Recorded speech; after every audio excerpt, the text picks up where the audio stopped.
ప్రజల సంక్షేమమే ప్రభుత్వ విధానంగా టీడీపీ ప్రభుత్వం పనిచేస్తోందని కర్నూలు జిల్లా టీడీపీ అధ్యక్షురాలు కృష్ణమ్మ అన్నారు. కర్నూలు జిల్లాలో ఇంటింటికి వెళ్లి లబ్ధిదారులకు పెన్షన్ పంపిణీ చేశారు.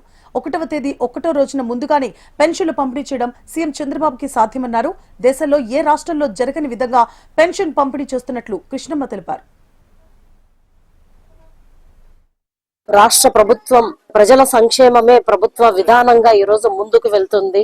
దాదాపుగా సూపర్ 6 పథకం అమలు అంటే ప్రకటించినప్పటి నుంచి గవర్నమెంట్ ఏర్పడిన వెంటనే ఎన్నో వ్యయ ప్రయాసాలు ఉన్నా కూడా, లోటు బడ్జెట్ ఉన్నా కూడా ప్రజల కోసం మేము ఖచ్చితంగా పాటుపడతాం. ఏదైతే సూపర్ 6 హామీ ఇచ్చామో దాంట్లో మేము దాన్ని తూచా తప్పకుండా పాటిస్తామని చెప్పి ఈ రోజు నారా చంద్రబాబు నాయుడు గారు అధికారంలోకి వచ్చిన వెంటనే 3 నెలలవి కూడా కలిపి పంపిణీ చేయడం జరిగింది. ఈ రోజు వృద్ధాప్యులకు, అదేవిధంగా వికలాంగులకు, టోటల్ గా వికలాంగులైనటువంటి వాళ్లకు 4,000 రూపాయలు, 6,000 రూపాయలు, అదేవిధంగా 15,000 రూపాయలు పంపిణీ చేయడం జరిగింది. నిజంగా ఈ అమౌంట్ చిన్న అమౌంట్ అయినా వాళ్ళకు చాలా పెద్ద అమౌంట్ వాళ్ళ దృష్టిలో. పేద ప్రజలు ఈ డబ్బులతోన వాళ్ళు మందులు పంపిణీ అంటే కొనుక్కోవడం గాని, తర్వాత వాళ్ళ అవసరాలు తీర్చుకోవడం గాని జరుగుతుంది. కానీ దేశవ్యాప్తంగా ఎక్కడ గాని ఇటువంటివి